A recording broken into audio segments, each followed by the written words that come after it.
आपके हृदय में श्री सीताराम जी विराजमान हैं। और हे मेरे प्राण वल्लभ प्रभु, हे श्री हनुमान जी महाराज, आप हमारे हृदय में आकर के विराजमान हो जाइए। और जिसके हृदय में श्री हनुमान जी महाराज विराजमान हो गए तो मानो श्री सीताराम जी महाराज विराजमान हो गए। हनुमान जी महाराज का वंदन किया। और बंधुओं, इस संपूर्ण सृष्टि में, इस संपूर्ण जगत में बंधन में गोस्वामी तुलसीदास जी महाराज ने किसी को भी नहीं छोड़ा। बंदऊ किन्नर रजनीचर कृपा करहूं अब सर्व, देव दनुज नर नाग खग, देव दनुज नर नाग खग प्रेत पितर गंधर्व, बंदऊ किन्नर रजनीचर कृपा करहूं अब सर्व। संपूर्ण जन मुझ पर कृपा करिए। क्यों? क्योंकि मैं राम कथा गाने जा रहा हूं। और आपकी कृपा हो जाएगी, सबकी कृपा हो जाएगी तो राम कथा संपन्न होगी। गोस्वामी तुलसीदास जी महाराज जब सबका वंदन कर लिए तब भगवान महादेव के चरणों में प्रणाम किया। सादर सी वही नाई अब माथा, बरनऊ विसद राम गुण गाथा। संबद 1631 करहूं कथा हरिपद धरी सीसा। भगवान महादेव के चरणों में प्रणाम किया और प्रणाम करके कहा, हे मेरे नाथ, हे मेरे प्रभु, आप हमारे ऊपर असीम कृपा करिए। तब निवेदन किया कि रामचरितमानस प्रारंभ कहां से हुई है भैया? अयोध्या से। संबद 1631 करऊं कथा हरि पद धरी सीसा। और धन्य है गोस्वामी तुलसीदास जी महाराज। देखिए संत जन क्या भाव प्रकट। रामचरित्र मानस प्रसाद त्रिपुरारी को,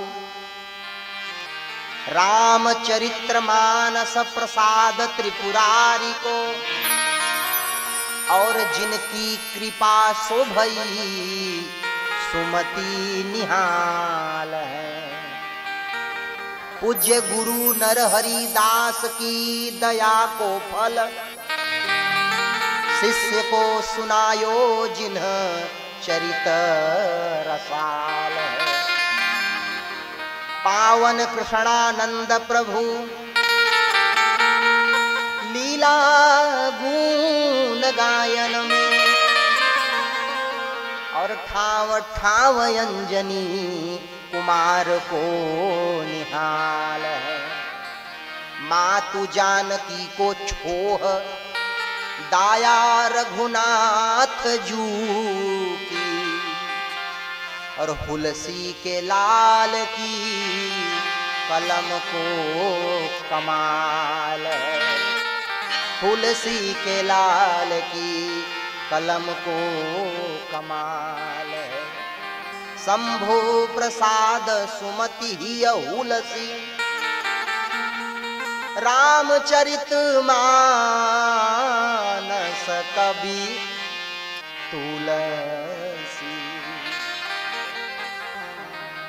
अयोध्या में राम कथा प्रारंभ हुई।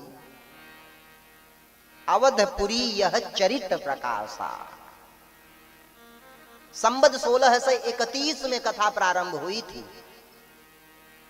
अयोध्या में। समस्त संत जन बड़े भाव से कथा का रसास्वादन करते हैं। और गोस्वामी तुलसीदास जी महाराज कहां से कथा प्रारंभ कर रहे हैं? तीर्थराज प्रयाग से। क्यों? क्योंकि तीर्थराज प्रयाग में विश्वास है। विश्वास कौन है? बोले वट विश्वास अचल निज धर्मा। वट जो है वो विश्वास का प्रतीक है। और विश्वास कौन है? विश्वास महादेव शंभु प्रसाद सुमति ही औलसी। शंभु की कृपा से राम कथा प्रारंभ कर रहे हैं। कह रहे हैं तीर्थराज प्रयाग की पावन तपोभूमि में जब कुंभ और महाकुंभ पर्व का मेला लगता है तो तीर्थराज प्रयाग की पावन तपोभूमि में अनेकानेक संत आकर के विराजमान होते हैं। मां त्रिवेणी में स्नान करते हैं और भरद्वाजी महाराज के आश्रम पर विश्राम करते हैं।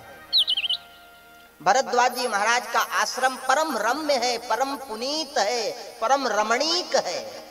मां गंगा यमुना सरस्वती कल कल निनाद करती हुई बही जाती हैं। चिड़ियों के चहचहाट से वातावरण गुंजायमान होता है। शीतल मंद सुगंध हवाएं ऐसा बहती हैं कि मानो पूरा तीर्थराज प्रयाग का वातावरण सुगंधित है। शीतल मंद सुगंध हवाएं बहती हैं, मनोरम दृश्य है। आज भरद्वाजी महाराज का आश्रम कैसा है? भरद्वाज आश्रम अति पावन परम रम्य मुनि वर मन भावन। परम रम्य है, मुनियों के भी मन को मोहित करता है आश्रम। और होता वहां क्या है? बोले राम कथा श्रवण करी जाती है और राम कथा श्रवण कराई जाती है। माघ का मेला लगा, संत जन का पदार्पण हुआ। भरद्वाज जी के आश्रम पर अनेकानेक संत विराजमान होकर के कथा गाते हैं। 1 महीने का समय बीतता है और 1 महीने बाद सभी संत जन अपने अपने आश्रम को चले जाते हैं और भरद्वाज जी महाराज विदाई दे देते हैं। महाराज जी दंडवत, आपकी विदाई। सभी विदाई लेकर के अपने अपने आश्रम को जाते हैं। एक बार तीर्थराज प्रयाग में वही मेला लगा। अनेकानेक संत 1 महीने तक दिव्य स्नान किए, भरद्वाज जी के आश्रम में रहे। और जब संत जन जाने लगे तो भरद्वाज जी ने सब संतों को विदाई देना शुरू किया। याज्ञवल्क जी महाराज की जब बारी आई विदाई लेने की तो विदाई तो नहीं दिया, लेकिन याज्ञवल्क जी के चरण पकड़ लिए भरद्वाज जी ने और चरण पकड़कर रोने लगे। याज्ञवल्क जी ने कहा, क्या बात है, क्यों रोते हो आप?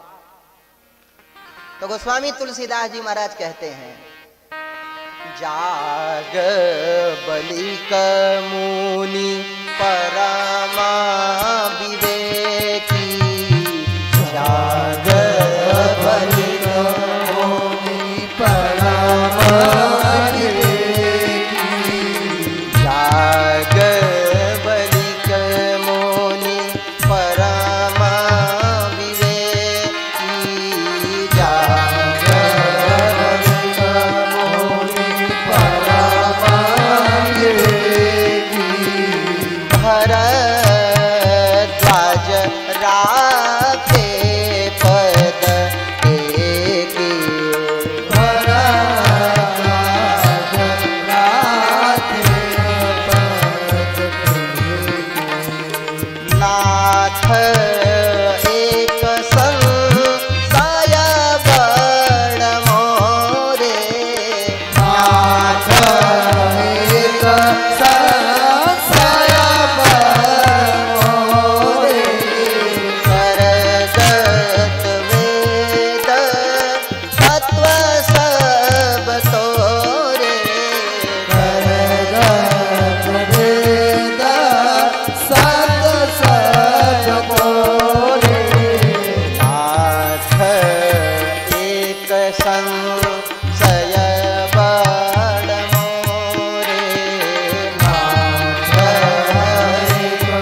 याज्ञवल्क्य जी महाराज, जिन्हें जागवलिक भी कहते हैं, याज्ञवल्क्य जी महाराज के चरण कमल में गिर गए और कहा, प्रभु मुझे कहने में शर्म भी आती है, लाज भी आती है, लेकिन क्या कहूं, अगर गुरुदेव भगवान के सामने अगर कोई बात छुपा लेता हूं तो मेरे हृदय में जो अज्ञानता है वह नष्ट नहीं होगी, और गुरुदेव भगवान के सामने मैं अपने इस अज्ञान को प्रकट कर दूंगा तो नासम विधाय ही तदोदयते विवेकः, मेरी अज्ञानता नष्ट हो जाएगी और मुझे विवेक जागृत हो जाएगा।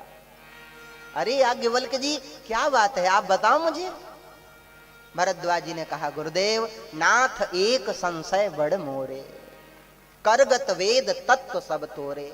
आप वेदज्ञ हैं, आप जानकार हैं, और मेरे मन में जो संशय है उसकी निवृत्ति आप कर देंगे, क्योंकि गुरुदेव संशय सबको खात है, संशय सबकी पीर, और संशय की जो फांकी करे उसका नाम फकीर। एक बार याज्ञवल्क्य जी महाराज सोचने लगे कि भरद्वाज जी कैसे हैं।